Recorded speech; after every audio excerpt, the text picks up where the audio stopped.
And we're back with another episode of Inside Sports Fantasy Football. It's Gerald Glassford coming right back at you here from ISFF. Right there for you, Inside Sports Fantasy Football, the Lakers Fast Break, Game Source, and of course, the Pop Culture Cosmos. Truly appreciate you joining us for all of our great shows. And if you can, please give us that 5-star review wherever you get your podcasts. Plus, if you could share, and subscribe. Subscribe today to get the latest notifications wherever you're catching this video or audio to get the latest notifications on when we go live once again with the great ISFF known as Inside Sports Fantasy Football. And if you have questions for us, and it's either put it below in the YouTube comments, or if you're listening to this on audio, you can always email us, isfantasyfootball@yahoo.com. I'll tell you what, looking forward to a great week 3 in the NFL, but already I'm hearing a lot of fans and football owners out there, as far as fantasy football owners, starting to get a little nervous because their season hasn't gotten off to a great start. I know here it's not gone exactly where we wanted it to either. Some of our star players are underperforming. Some of the surprises are standing out. And we're going to ask today, who is having the best fantasy start, and maybe some others that are not. So here today, I'm hoping for Joe. We'll see when he comes on in. But here today to go ahead, and he is my compadre in crime for ISFF. Of course, a man who's been here with me many years. He is one half of the Dom-ination Sports Nation, along with his son, Dominic. It is Chris Sardieri. And Chris, great to have you here, my friend. How did your weekend go in fantasy football? 2 more wins in fantasy football. Gonna tell you a wonderful story about how lucky we got on Monday night. I'm sitting there watching the game. I'm wondering why the Eagles aren't running more clock down. And on 3rd down, Saquon Barkley drops that easy screen pass. Jake Elliott kicks a field goal. We get an extra 3 points. I think, all right, we got enough of a cushion. Guy we're going against is Drake London. Lo and behold, London scores a touchdown. When all is said and done and the Eagles lose a bad game, we win by 2.98 points. I want to thank Saquon Barkley. Really appreciate you dropping that pass there. I want to thank whoever it was. It was Kellen Moore, or I don't know who on the Eagles sideline, who was boneheaded enough to call a pass in that situation, not run clock. Thank you. We got very lucky. We did not deserve to win that game, but we'll take it. I've got to say, in both our leagues, it was kind of ugly, especially in terms of quarterback play this past week. But, you know, when you have certain players that produce, it seems like it can make up for all the mess that happens in your other positions. Absolutely. Unfortunately, bad weeks for a lot of big names in the NFL, including ones that won. I could tell you a certain Buffalo quarterback in Josh Allen, who really had a bad game, yet his team won 31-10. So it really didn't matter for the team. But for fantasy football owners like myself, wasn't really a great outcome. I know there was a lot of other disappointing outlooks as far as numbers are concerned for the players out there, but there are also some surprises. Again, Saquon Barkley is obviously one who's having a good season up until that drop, but I want to ask you this. Did you have Alvin Kamara coming back, a once great fantasy football option, kind of went off the radar a little bit? He is having an MVP season after 2 weeks and is your fantasy football leader. Definitely didn't have him. I know I passed on him twice in 2 drafts, potentially 3 times. You know, a lot of people wrote him off, and that's the beauty of fantasy football. You know, you get those diamonds in the rough that maybe had a bad year, fall to one of the later rounds, and then you've got someone who's a consensus number 1 like Christian McCaffrey, who hasn't set foot on the field yet. So that's kind of the frustrating yet thing that makes fantasy football so interesting year after year. Absolutely. So right now in the clubhouse, if you have Alvin Kamara, you are riding high with 5 touchdowns overall, 4 rushing and 1 receiving. Really having an outstanding year so far. Devon, okay, is really doing it again. People were worried that if he was going to go ahead, Chris, and be able to go ahead and repeat the same kind of high yards per average as far as it's concerned. On yards per rush, the average there was really high last season. People thought it might have been a fluke, but as we're seeing, my friend, 10 yards in the receiving game. He's got a ton of yards already. He is actually performing very well for a Miami team that now does not have its quarterback in Tua, who got hurt once again with another concussion. And the serious talk now leads to what he needs to think about for his future. Yeah, really unfortunate and sad. I know he's on IR for at least the next 4 games, but we'll see what happens. There's talk he still wants to play. I don't know if that's posturing because he still wants to get paid that guaranteed money if he's cleared by a neurologist. I don't want to get into the whole legal ramifications of it, but just feel bad for him. And then two, for the Dolphins, A-Chain's off to a great start, but with Skylar Thompson at quarterback now, our team's just going to stack the line and dare him to beat them and focus on stopping the run. I don't know if you could do that with Tyreek Hill, but that's a lot of pressure to put on Thompson. So we'll see what happens here for fantasy owners of Dolphins players.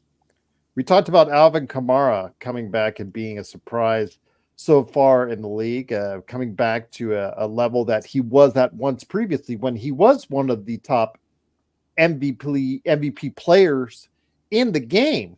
And now he's back once again. Also wanted to go ahead and mention, Chris, did you have J.K. Dobbins from the LA Chargers on your fantasy football bingo card? I only wish, he was out there and we thought about taking him one of the later rounds. Someone snagged him, but didn't have the guts to pull the trigger early enough. And rightfully so. The guy, unfortunately, has just been snake bitten with knee injuries. But it looks like Jim Harbaugh's made the right move so far, signing him away from the Ravens. And if he stays healthy, I think it's clear we've seen through 2 weeks. He's got the talent to produce. Also here today, good man indeed. He is the mastermind behind Oxline247 at LakersBall.com and, of course, Simblades with a Y.com. It is Joe Soro. Joe, good to have you here. Among the best fantasy starts is a duo in Tampa Bay. We did mention previously Baker Mayfield. Baker Mayfield basically off that week 1 start where he threw for 4 touchdowns, still riding high, still being able to produce, but it's his receivers, Joe, and Chris Godwin primarily is really standing out. Your thoughts on Chris Godwin being an option for people out there, maybe to trade for while he's a hot commodity? Sure.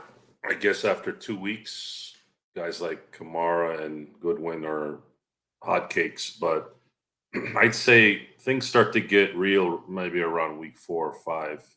Then you can start really delving into what will work and what won't work.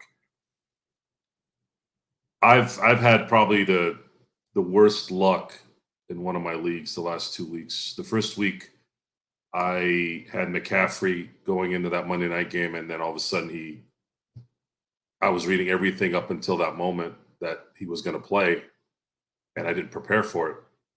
I ended up losing by Debo Samuel touchdown. And this week in that same league, my opponent had Kamara, and every guy he had pretty much was having a career week. He dropped 175 points on me, and that's just kind of how the last 2 weeks have gone. It's just there's nothing I could have done about it. And then as far as the Baker Mayfield,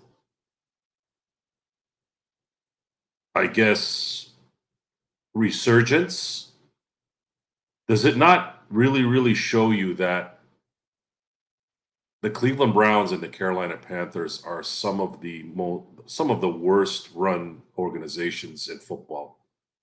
They both had Baker Mayfield, and instead they decided to go with a player who was having some major off the field issues, guaranteed him $230 million. And then on top of that, for Baker, you had him go to Carolina, and they end up trading half their future picks to Chicago so that they can trade for, or so they can get the first pick to have a bust, which is what it's looking like. And you had Baker there, and then Baker goes to Tampa Bay, and is starting to look like a first overall pick.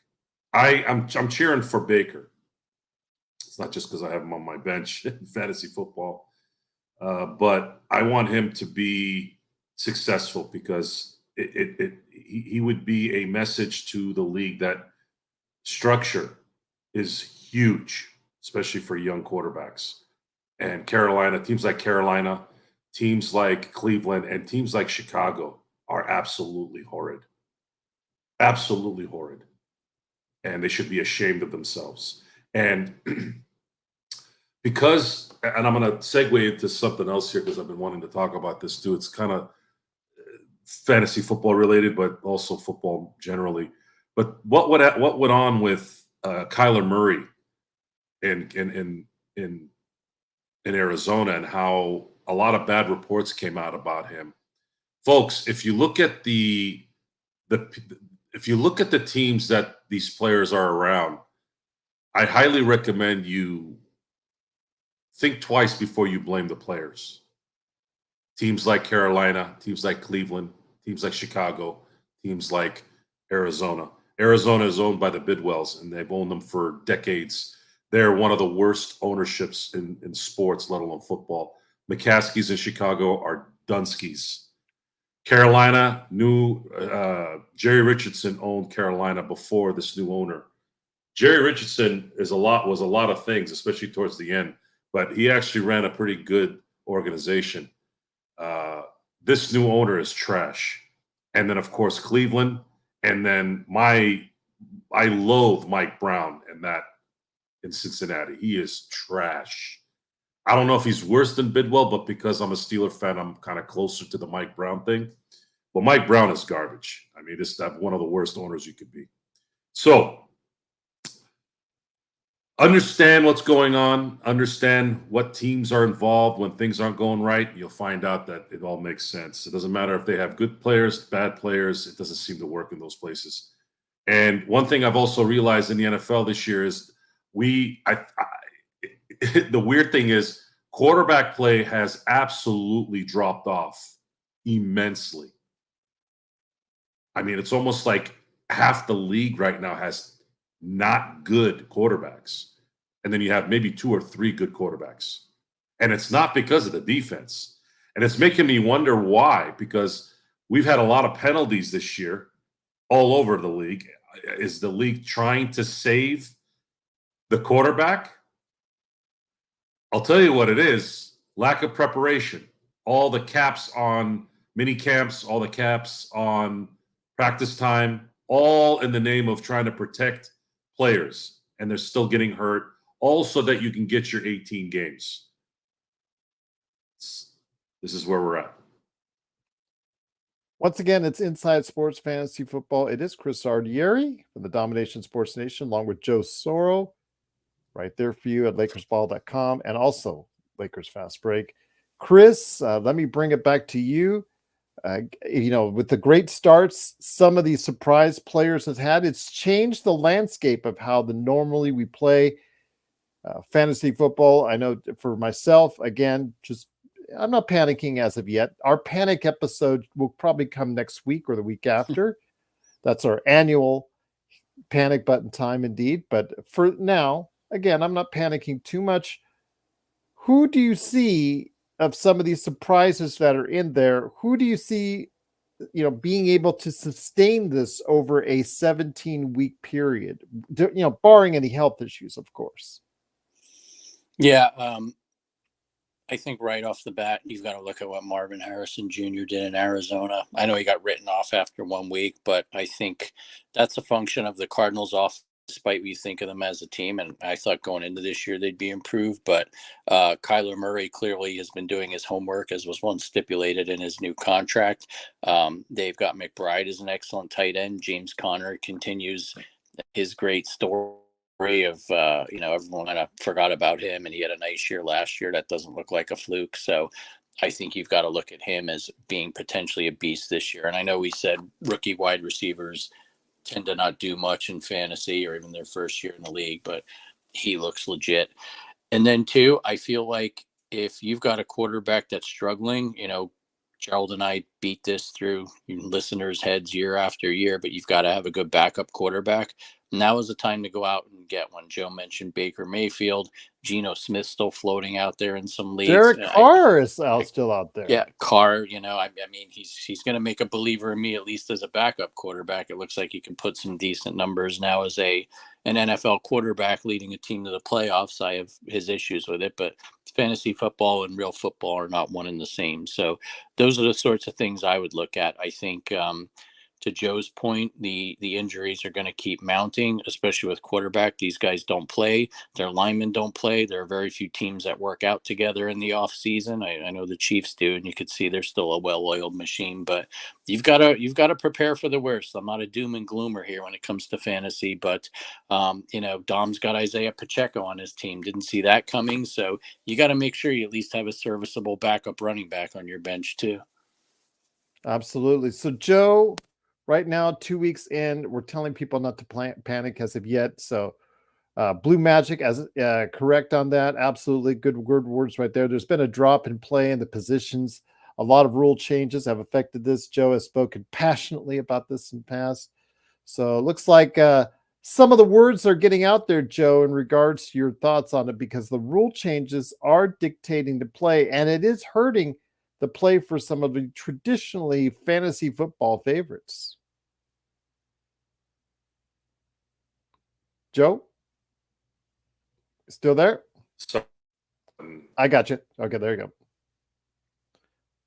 You're the inability to be prepared at the beginning of the year for a lot of these young quarterbacks and young teams, young coaches, it's hard to kind of come out the gate. I remember for a while there, the rookie quarterbacks actually came out guns a-blazing.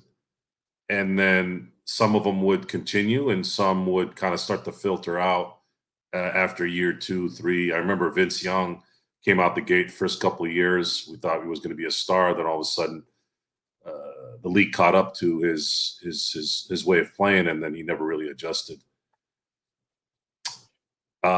I'm seeing more now where you have quarterbacks that are not given a chance long enough to develop or not in programs that are essential for development. And then all of a sudden they go somewhere else and they start playing well. Geno Smith being one, Baker Mayfield being one, Derek Carr being one. I know it's probably not going to happen, but man, would I love to see guys like a Derek Carr or a Baker Mayfield or a Geno Smith winning a Super Bowl. I think it would change the mentality of this constant just you have to be good the second you start a football game.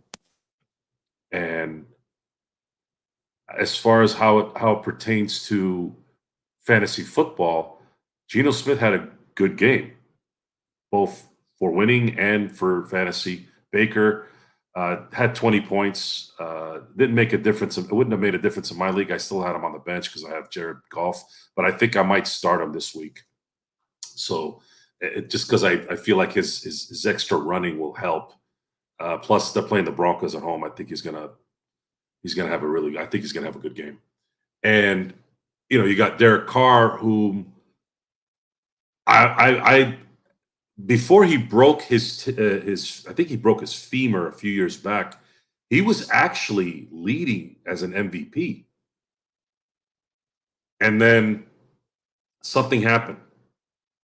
I don't know what happened. I don't know if being in Oakland too long or during that whole move to Vegas, I don't know if that kind of ruined the chemistry or the focus over there. But you're seeing Derek Carr now maybe fulfilling his potential a little bit more with a better offense and a team that's been prepared to make a run here. And I'm happy for him because I think he deserves it. So with that, again, if you have any questions for us, it is always isfantasyfootball@yahoo.com, or just put your comments down below wherever you see this video. Chris, it is NFL Week 3. It's just about ready to be upon us. I mean, we're flying through the season already. And with that, there's some interesting things going on. Of course, we talked about the Dolphins and, of course, what happened with Tua, obviously putting that team's future in with some concern. You see the teams that are out there. Some are struggling, some are surprises, some for good and bad. And then there's the Carolina Panthers. Even your Giants, I don't put that at that level of ineptitude. I think that the Carolina Panthers are right now in a class all by themselves. Sorry, Bryce Young. Before we get into week 3, I got to ask both you guys, will Bryce Young end up being the biggest number 1 draft bust of all time? I think so. I mean, just for the sheer fact of the King's ransom that Carolina gave up for him, I don't know what goes on there in the office with Tepper and his litany of GMs that revolve through the door there and coaches, but by all indications, I remember reading right before that draft that Reich was enamored with Stroud, who went second. But just thinking about this, the fact that they gave up so much, had the choice to pick and still picked Young, and then had to trade away basically what became Caleb Williams. If they had just, tanked and waited around, even if they didn't want to take Stroud, they could have had Williams this year. I think it's the worst. And it's also worse than Ryan Leaf because let's remember Peyton Manning went first and then the Chargers took Leaf. It wasn't the other way around. So I'd have to say if he doesn't pan out, then yeah, most likely will be quarterback wise, at least. Yeah, Eric, you mentioned Trey Lance. That's a first round draft choice. Absolutely. But I'm talking about overall number 1 because Bryce Young was the overall number 1, I think, if I'm not mistaken. So he was. Or was he? He was. Yeah. Okay. So, Joe, your thoughts on Bryce Young before we get into a question from the chat. Is the Bryce Young experiment over? No. For all the reasons I just explained, why Baker Mayfield, Derek Carr, Geno Smith are flourishing now in the right spots. Carolina could be at this moment the worst organization in football. He may need to go somewhere where he can flourish. So no, I'm not. I'm having a hard time ever going against anyone when it comes to biggest bust of all time at quarterback than Jamarcus Russell. That's going to be his size, though. His size works so much against it. But you're right. Is there a as team far as what Chris said about when you encapsulate everything, it likely will be, because not only did they, what was it? They traded DJ Moore, 2 first-round picks and 2 second-round picks, right? Yep. Yeah. So, I mean, you essentially traded 2 drafts and a good receiver who ended up playing really well actually in Carolina for Bryce. And then what makes it worse is the guy that was second is gonna what looks like to be a star. That's just like the Sixers trading for Markelle Fultz and then Boston getting Tatum. It's exactly the same thing. So sometimes, man, sometimes it's just better to not do anything. Just let things develop, do your homework, and play it smart. Not play it safe, play it smart. And Carolina did not do that. And in most cases, and here's the jacked up part about this.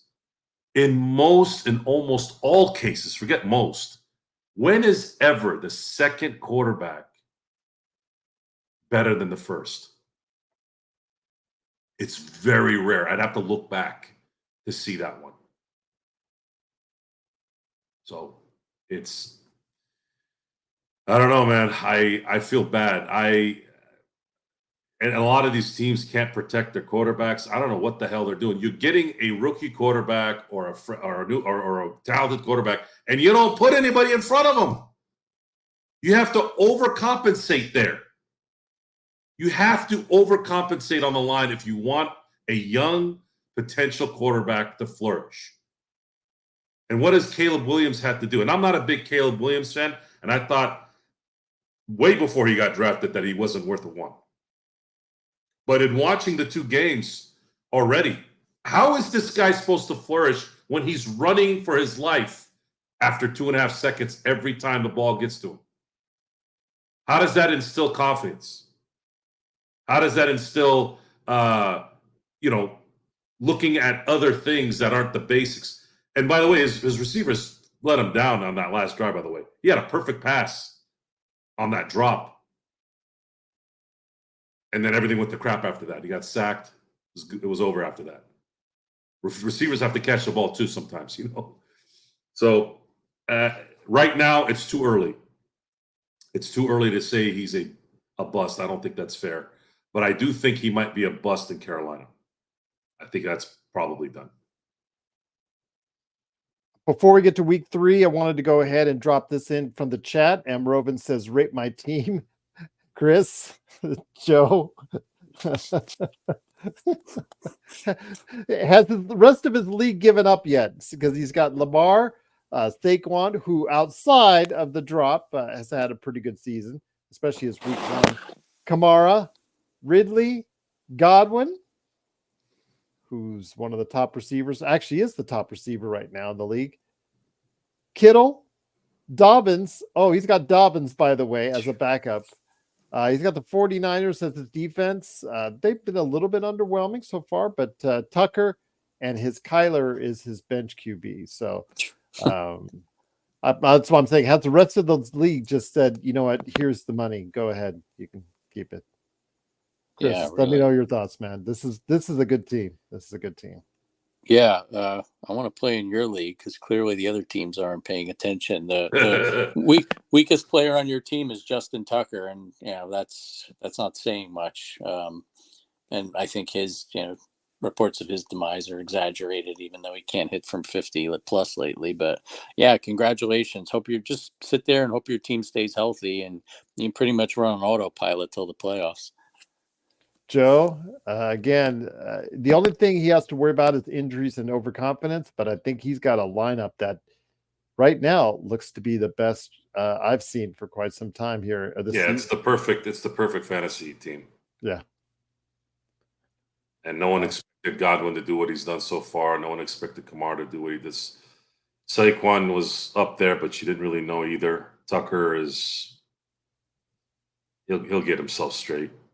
And then, of course, Lamar, doesn't matter if he's not playing well in real football. He's always going to at least get you 20 points just because he can run and get you a couple of good passes every now and then. Before we had Dobbins is the biggest surprise. Obviously, it's going back to what I was just saying is Baltimore should have kept Dobbins instead of going for the big name. And I think that's hurting them right now. Before we head on out, guys, week 3 in the NFL, some pretty interesting games out there. Before we get to the doghouse, the doghouse, Chris, what are some intriguing matchups that you have in mind? And I know we've got someone from Australia who took Joe's advice on, as far as for entertainment purposes only, and he cashed in big on the Raiders last weekend. So what are some intriguing matchups for you this weekend, Chris? I think this Detroit Cardinals game in Arizona is intriguing to me just because, look, the Rams are now the walking wounded and Harrison put on a show. But let's not forget the Cardinals hung in there against the Bills up in Buffalo. And the Lions, they were beaten impressively by the Buccaneers, and then in week 1 had a tough battle with the Rams. So I know there's a lot of buzz about them being the NFC Super Bowl team this year, but it looks early on like they could be had. Jared Goff's shown flashes of old mistake-prone Jared Goff. So I think this will be a good game. Fantasy-wise, I think the ball will be flying through the air. I do think the Lions, and I'm not just saying this because I'm a Gibbs owner, but I think they've got to start pounding the ball with their two-headed monster at running back if they want to win games. They can't just rely on Goff throwing the ball 50-plus times. Joe, any matchups that stand out? Again, someone took your advice for entertainment purposes only, and they cashed in on it. That would be Xbox in Australia. Does he go 2 for 2 with something you might have in mind, As far as an upset, or just a pick that you like that Xbox might? who's be in? scheduled week 3? Washington and the Bengals on Monday night with the Jacksonville Jaguars and Buffalo Bills. This is the NFL could do. They couldn't have put Dallas and Baltimore on Monday night. Anyways, Or Dallas and the Cardinals. I haven't had a chance to look at the line. I usually don't start looking at the line until Thursday. But looking at the schedule earlier today, if I'm looking at a sure bet, I have to go with Seattle against Miami. Can't say I blame you. I just don't know what the points are on that one. I think the Dolphins are going to start hurting here a little bit, and just morale wise. Wait, the Dolphins are playing the Broncos. Just to let you know. Am I looking at the right schedule? Wait, No, Dolphins play at Seattle. Yeah, Denver is at Miami. Yeah, Seattle. No, Miami. Denver's at Tampa. Miami's at Seattle. Yeah. What are you doing over there, Gerald? Well, that's Vegas Insider. So I'm looking at Vegas Insider I'm right looking now. at it too now. Yeah, that's an interesting spread. 4.5, Seattle, Miami. I'll look at let me look at ESPN. Vegas Insider, man. What's up with you, man? I'm on Vegas Insider. It has Denver at Tampa. I see -6.5 for Tampa. And then Miami, Seattle. Seattle's like -4.5, it looks like. They're expecting Skylar Thompson to possibly play well in Seattle. Good luck. 4.5 is a scary number. I thought it was going to be 7.5. So if it's 4.5, I got to go. I even more so now that Seattle is. I am positive Seattle will win that game by at least 7. Yeah, I see it. My Vegas Insider is still coming up with that matchup, but that's weird, because ESPN comes up differently on that. That's so weird. Yeah, but yeah, I would agree with you guys on that as far as Seattle. But it's Cleveland. It's good. Green Bay over Titans. I don't trust Malik Willis, folks. Yeah. I wouldn't. I don't trust him as far as I can throw him. I just can't. Do you think David Love will actually be able to play? Because he's not on IR. I think they're going to hold him off at least 1 to 2 more weeks. Play it safe. If Malik can win this week, I think they'll hold him for next week as well, or the following week. Okay. Yeah, they're hedging their bets on this one. They're hedging their bets. Non-conference game. Yeah, I think from what I've heard, they're going to sit him out at least 1 more week. Just, I guess if you're a Josh Jacobs owner, that's good news for you. He might get 60 carries this week. Yeah, Seattle's only getting 4.5 on that Miami-Seattle game. That's, yeah, with Skylar Thompson going there, my gosh, to Seattle. I'm not sure that bodes well for the Dolphins. I think you're right on that one, Joe. That's the one I'd look at, most definitely. Yeah. Baltimore at Dallas. Are we down on Dallas that much already after 2 games? I know it's Jerry Jones and the hate flows, but man, are we down on Dallas that much already? No, we're not down. I'm not down on Dallas. I just know their act. I knew they were gonna lose. Baltimore's getting the point. I knew they were going to lose this week. You could feel it. It's so Cowboy. It's the same script. It's like Friday the 13th every season with the Cowboys. And don't be surprised if they blow out the Ravens. I'm not saying they are, but just don't be surprised. The most bipolar organization in the history of football. is the Dallas Cowboys. And I'm not picking that one. That one I have no idea because it's the Cowboys. The Ravens are desperate to win, so I also wouldn't be surprised if the Ravens really came out and just did their thing. I'm just surprised they're the favorites. That's why. I mean, it is a point, and I'm sure betting whoever, there's going to be so much money on the Cowboys it could easily flip over. But yeah, I just get in the one. Wow. If the what are they? 2.5? No, it's Baltimore -1 right now. No, Baltimore's favorite. I thought you said. Yeah, Cowboys that's what I was favorite. saying. I mean, I expect here in Vegas, if they keep those odds, there's going to be so much money on Dallas that it's going to. I'm cheering for the Cowboys regardless, because if the Ravens go 0-3 and the Steelers end up beating the Chargers, then it's pretty much sayonara for the Ravens to winning that division. Jack says, should I trade Garrett Wilson, Jamar Chase, and Gibbs for CD Cup and Bowers? PPR full. Absolutely not. Absolutely not. Cup's already hurt. I think you write it out. I'm a Wilson owner. I know he hasn't done a lot, but it's only week 2. Rodgers is going to find him.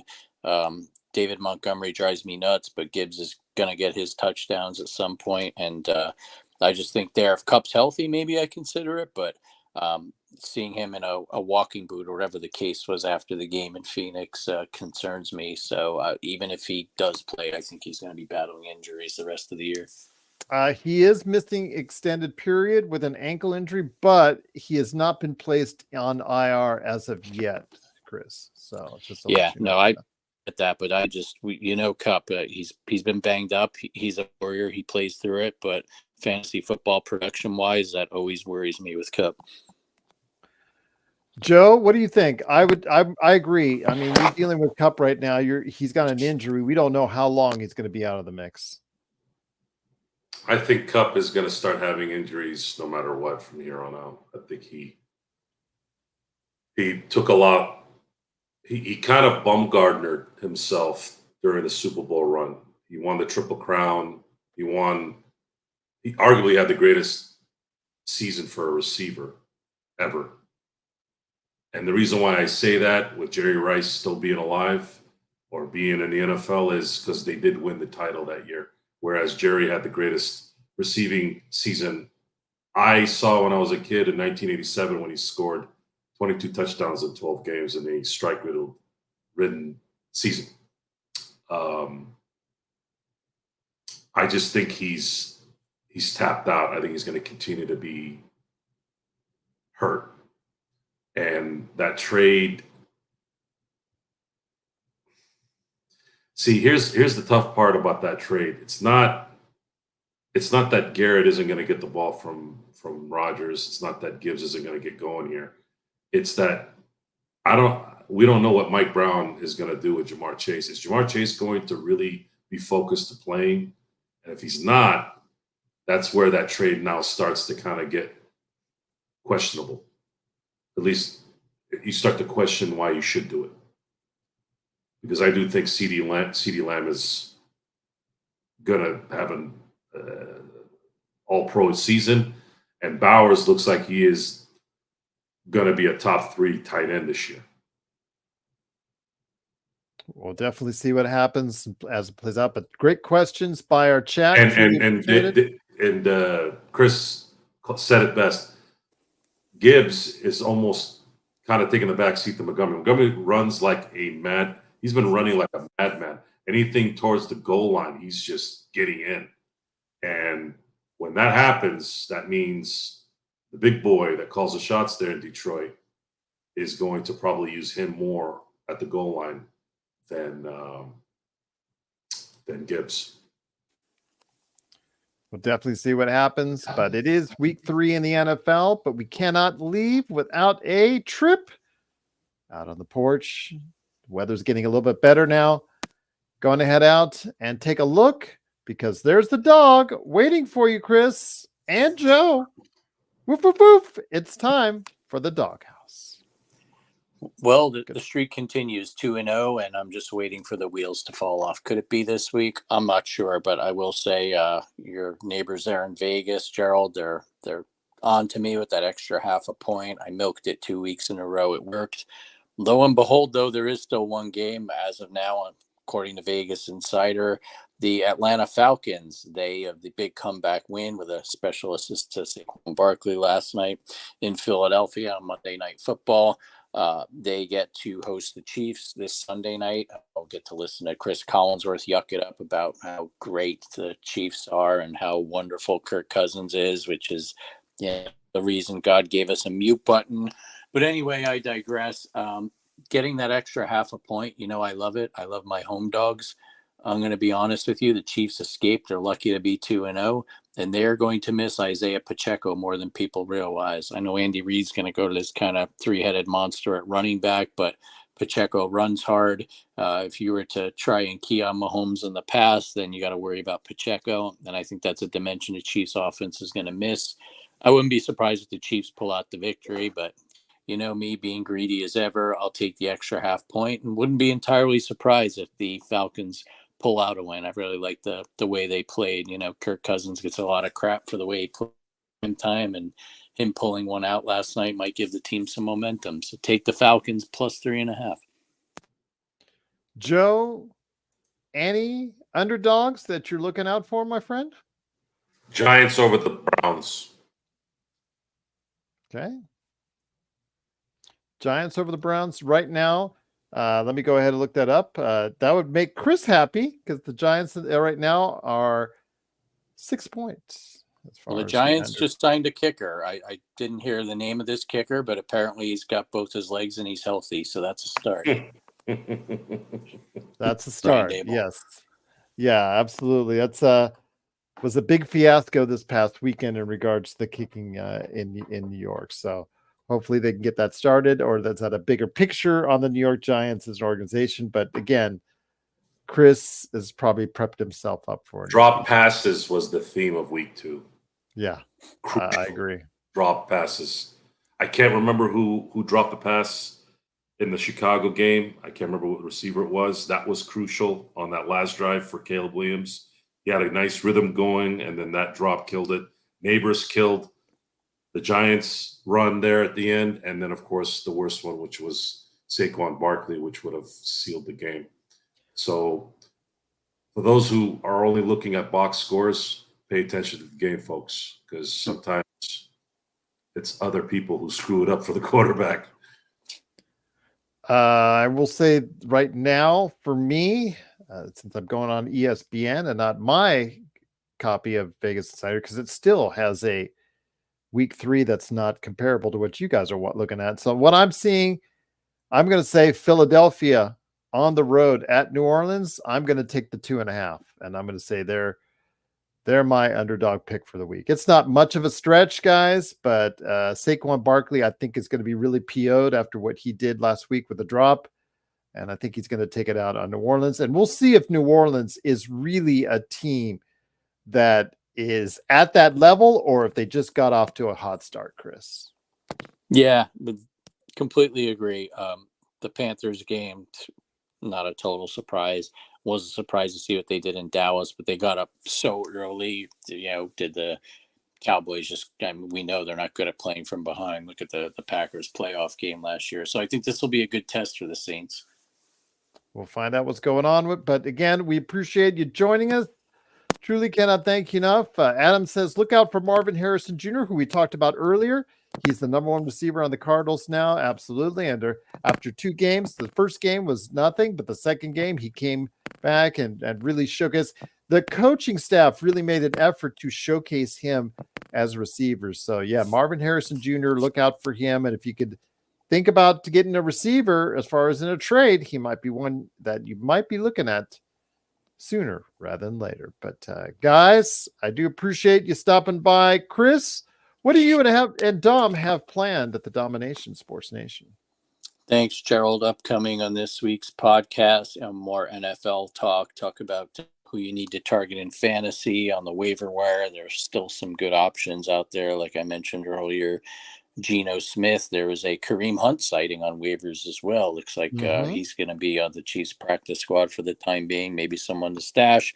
And then to talk a little college football. And then if you haven't noticed, I know we've been focused on football in my house, but the MLB playoff race, with all wild cards, it's changing by the minute. I mean, a friend of mine pointed out to me that the Detroit Tigers are still in it. And that was just eye-opening to me. So I think the last couple of weeks of the baseball season are going to be interesting to see who gets into that first round best 2 out of 3 series. Is actually interesting for once. And then too, we're very good at possibility we're not going to have an MLB team that wins 100 games this year. So like we're having some NFL like parity there. As always, follow us on Instagram at Dom-ination Sports Nation, or you can follow me on Twitter. I refuse to call it X, at Chris L Sports. Joe, any last thoughts on NFL Week 3 before we head on out? No. Steelers are 2-0, buddy. So you're not a Giants fan. How about that? I saw some clips of misreads by Mr. Fields, and they were bad. He's still the starting quarterback for now. Yeah, but you're talking like you're at an AA meeting and you're trying to pump people up. Again, for now is the key words. I don't expect it to. Justin Fields doesn't know how to play quarterback. Really.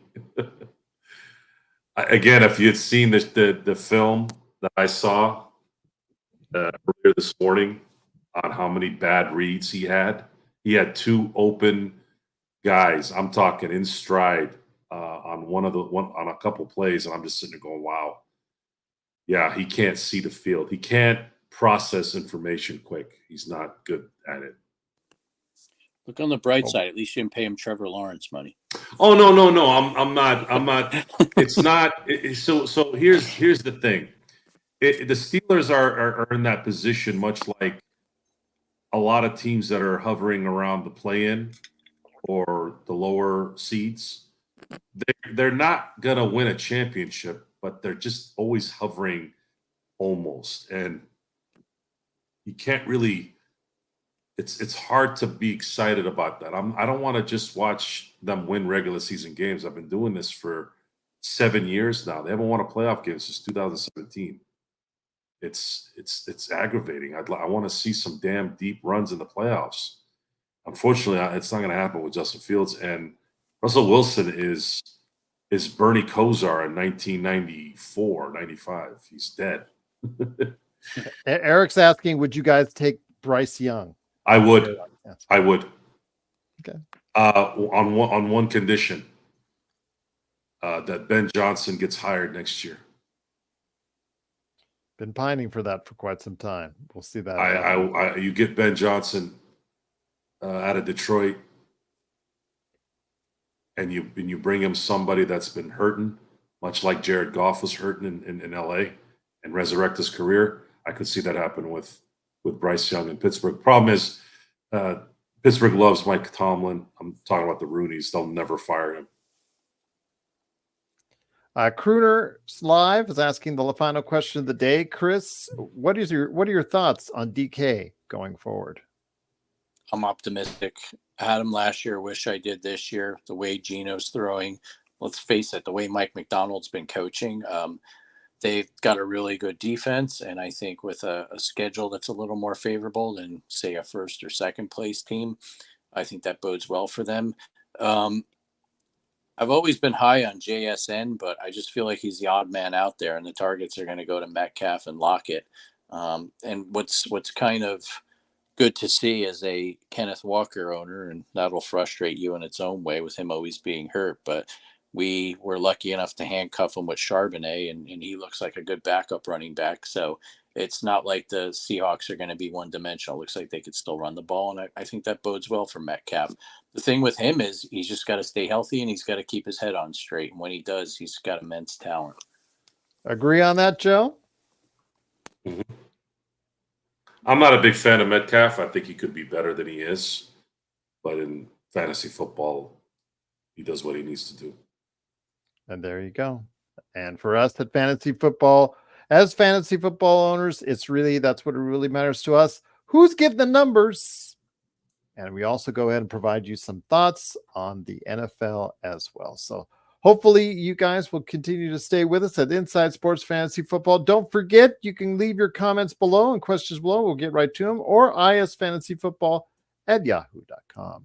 So for Joe Sorrow, LakersBall.com, Lakers Fast Break, and Simblades with a Y.com, and Chris Sardieri, along with Dom Lardieri, the guys behind Dom-ination Sports Nation. It's Gerald Glassford. Thanks again for watching this thing. Truly appreciate you joining us, and we'll be back next week for week 4 in the NFL. Looking forward to another great week. Good luck to your fantasy football team from all of us right here at Inside Sports Fantasy Football.